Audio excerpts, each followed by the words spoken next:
Le Brésil, les amis, vient de se qualifier pour les huitièmes de finale suite à sa victoire 1-0 avec un missile ou une bombasso de Casemiro, l'ancien madrilène bien entendu, un joueur que j'affectionne, un joueur aujourd'hui qui a fait la différence, qui a su apporter de l'impact, de l'équilibre, qui a assuré en tout cas au Brésil de belles transitions, qui a apporté surtout tout son impact défensif qu'on lui connaît avec sa débauche d'énergie, qui a même sur la fin du match avant son but un peu quitté ses fonctions d'homme d'équilibre, d'homme de défense pour apporter offensivement par des projets, j'allais dire, où il portait plus le ballon, ou des fois où il allait transmettre de manière plus verticale les ballons vers l'avant, et surtout lui-même apporte le danger avec une frappe soudaine qui est venue mais de je ne sais où, parce que là sur l'action plein de joueurs surtout auraient pris le ballon, auraient pris le temps de contrôler, auraient pourquoi pas joué dos au but pour la remettre à des coéquipiers.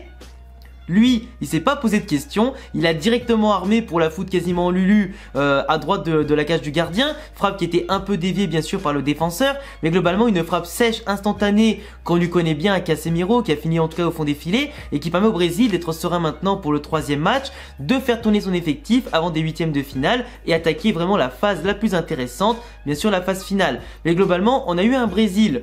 qui n'a pas été ultra dominateur, qui n'a pas non plus écrasé le match, qui a eu plus de possession, qui a tenté plus de choses, qui a cadré plus de frappes, qui a été en tout cas plus présent dans l'impact, l'intensité et globalement sur l'ensemble des occasions, mais la Suisse qui n'a absolument pas démérité. Moi au bout d'un moment, je me posais la question, est-ce que c'est pas la Suisse qui va remporter ce match? Parce que oui, ils ont gagné moins de duels, oui, ils ont eu moins de possession, mais par contre, ils ont fait tellement forte impression en termes collectifs que franchement, j'avais l'impression qu'ils allaient gagner ce match.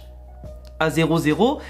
entre deux effectifs qui se donnaient en tout cas à corps perdu durant la rencontre, plus le temps passait, plus ça allait d'un but à l'autre, et vraiment au bout d'un moment, la Suisse a multiplié les occasions par Embolo, par Vargas, par Seferovic qui rentrait, etc. et par les attaquants aussi, les latéraux comme Rodriguez qui essaient en tout cas d'apporter du danger sur les centres, sur la percussion, les dédoublements. T'avais des mecs aussi comme Granit Xhaka notamment qui fait une excellente saison côté Arsenal, qui a apporté tout ce qu'il avait en termes de technique, tout ce qu'il avait en termes de vista aussi pour apporter du danger avec des frappes de loin. Mais globalement, la Suisse peut se mordre les doigts. Franchement, la Suisse peut se mordre les doigts parce que le nombre de fois où ils faisaient coulisser leur bloc, le nombre de fois où ils arrivaient avec 2-3 passes devant la surface du Brésil, qui avait plus qu'à décaler le copain à gauche ou le copain à droite pour pourquoi pas tenter une frappe ou un centre plus précis ensuite, au lieu de tirer bêtement devant un mur défensif, devant un deuxième mur défensif, au lieu d'aller s'isoler des fois entre 3 défenseurs, je trouvais ça un peu aberrant. Et franchement, la Suisse, quand tu regardes les résultats, les stats, ils ont tenté 6 ou 7 frappes, un truc comme ça, 0 cadré ou un seul. C'est pas normal. Comment tu veux gagner un match si tu cadres même pas tes frappes? Comment tu veux gagner un match en étant hyper collectif au moment d'arriver devant la surface et qu'à ce moment-là, dans les 20 derniers mètres, tu deviennes individualiste? C'est pas possible. T'affrontes le Brésil en face, t'affrontes pas une petite équipe. Donc globalement, les Suisses qui auraient pu mériter mieux, les Suisses qui ont eu les ballons pour mériter mieux, mais qui ne l'ont pas exploité. Est-ce que c'est un problème d'expérience, d'impatience, de je sais pas, simplement de vouloir faire la différence un petit peu individualiste à la fin pour certains joueurs? Mais globalement, la Suisse qui pourtant aurait pu se qualifier avec une victoire, qui aurait pu avec un nul se mettre en très bonne position avant une dernière manche. Je crois qu'ils affrontent du coup la Serbie pour le dernier match, vu que le Cameroun va affronter le Brésil. Le Cameroun qui va jouer sa vie contre le Brésil pour tenter de se qualifier, la Serbie qui va tenter pareil pour tenter de se qualifier. Donc globalement la Suisse qui pour moi aurait pu aujourd'hui se mettre un peu plus à l'abri. Mais bon, se mettre en danger, c'est aussi l'apanage de certaines équipes, de certaines nations qui n'ont pas forcément aussi le talent individuel sur certaines lignes pour vraiment conclure ou pour passer au-delà des obstacles comme le Brésil ou les plus grosses nations du monde qui sont favorites. Mais pour moi, ouais, le match il était vraiment équilibré. On a eu en plus dès le début du match, et c'est ça aussi qui m'a impressionné, je crois sur les 20 ou 30 premières minutes, une équipe de la Suisse qui n'a pas laissé le ballon au Brésil en mode on va défendre derrière et jouer les contres et voir au fur et à mesure ce qu'on peut tenter avec notre talent individuel et les actions qu'on peut faire sans transition rapide. Non, ils ont attaqué dès le début avec un gros pressing, un contre-pressing en tout cas qui était fait dès leur perte de balle parce que malheureusement la Suisse à des moments était placée un peu trop haut ou était un peu trop distancée entre leur attaque et leur défense. Du coup il y avait un trou qui empêchait globalement les attaquants d'avoir des soutiens, et forcément t'isolais un petit peu trop les attaquants suisses qui se faisaient reprendre par Marquinhos, par Casemiro, par Paqueta, etc., par Fred, parce que du coup en l'absence de Neymar, du coup t'avais Paqueta plus haut que d'habitude avec un Fred qui venait aux côtés de Casemiro pour apporter plus de côté verrouillage, plus de physique et de rigueur au milieu de terrain, d'où le fait que simplement les Suisses ont gagné moins de duels, et c'est aussi expliqué pour ça, parce que le milieu du Brésil était beaucoup plus resserré que celui dans l'entrejeu en tout cas de la Suisse, qui avait du mal à se trouver tactiquement entre les lignes et qui avait du mal à exister avec et sans ballon. Mais globalement la Suisse, qui avait les attaquants comme Mbolo qui étaient trop seuls devant pour faire la différence, parce qu'en plus les défenseurs du Brésil sont assez rapides pour certains, donc du coup forcément tu peux pas les déstabiliser sur un dribble ou deux sans te faire reprendre derrière par un mec qui avait couvert. Et globalement si t'as pas de soutien et qu'en plus derrière, comme je disais tout à l'heure, ça joue pas assez rapide autour de la surface par rapport à quand tu arrives devant la surface, malheureusement le bloc du Brésil se mettait en place, ils étaient bien compacts, ça coupait les lignes de passe, ça intervenait une fois ou deux fois d'affilée sur les tirs, et en plus derrière ça, Alisson au cage était en tout cas en train de veiller au grain. Il dégageait, c'est lui-même qui sortait des fois pour tacler, etc., pour la mettre dehors. Donc globalement les Suisses n'arrivaient pas à avoir les meilleures occasions du monde, même si ils avaient des moyens de se mettre en bonne position. Donc du coup voilà, donc la Suisse qui a mis du temps à rentrer dans le bain en termes tactiques, mais par contre qui se donnait au pressing, un pressing qui était un peu quand même désorganisé, d'où le fait que le Brésil a exploité à merveille certains espaces, certaines situations de but. Par contre en termes offensifs, le Brésil sans Neymar, ça manque un peu d'inspiration, ça manque de ce petit soupçon de grand joueur de classe mondiale qui fait la diff. Paqueta était pas mal, mais malheureusement dans son jeu entre les lignes, il avait quand même un petit peu trop de déchets, il lâchait pas forcément le ballon assez vite. Vinicius devant, qui a d'ailleurs marqué un but qui était normalement valable sur le positionnement de Vinicius, mais c'était Richarlison qui en récupérant le ballon une première fois était sur un retour d'hors-jeu, donc forcément le but a été refusé, même si tout le monde au début se disait mais what the fuck, il était pas du tout hors-jeu. Et en plus j'étais hyper content pour lui parce qu'après ses 2 passes D au match précédent, là il marquait enfin son premier but en Coupe du Monde pour son 2e match, donc c'était parfait, j'étais hyper content pour lui. Par contre le problème c'est que Richarlison aujourd'hui a été dans le profil type de ce qu'il est vraiment. Il est capable du meilleur, comme au premier match en claquant un doublé, l'un des plus beaux buts qui existent, etc., en Coupe du Monde, et d'être vraiment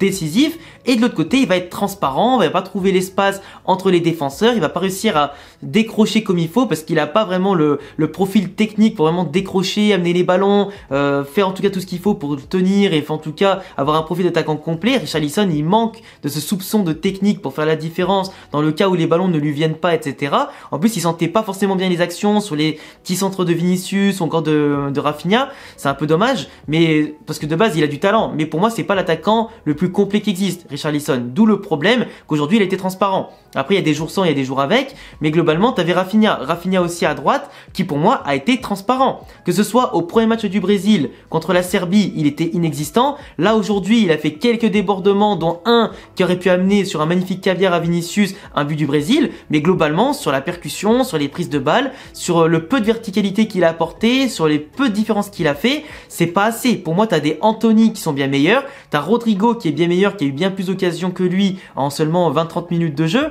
enfin 30-40 minutes de jeu même, mais globalement Rodrigo aussi d'ailleurs qui a eu un peu de déchets, qui aurait pu marquer 1 à 2 fois ce soir, tout comme Vinicius, mais globalement le Brésil qui est quand même un vivier de talent offensif impressionnant, tout comme au milieu de terrain ou encore en défense. Et les latéraux brésiliens, ils ont apporté, ils ont verrouillé les côtés, ils ont apporté des centres, etc. La défense centrale, elle a parfaitement tenu le rôle parce que dans tous les cas, les adversaires n'étaient pas en bonne position pour bien cadrer leur frappe ou n'étaient pas forcément bien positionnés pour faire ça. Donc globalement, le Brésil qui montre une impression que pour l'instant ils sont inflexibles, on les bat pas parce qu'ils sont en train d'être en rouleau compresseur, on gagne par la plus petite des façons et de l'autre côté on gagne en étant plus talentueux que l'adversaire, mais pour l'instant ils sont pas le rouleau compresseur brésilien que je m'attendais à voir. Ils sont pas ultra dominateurs, ils souffrent aussi beaucoup sur certaines transitions, sur certains contres et tout ça,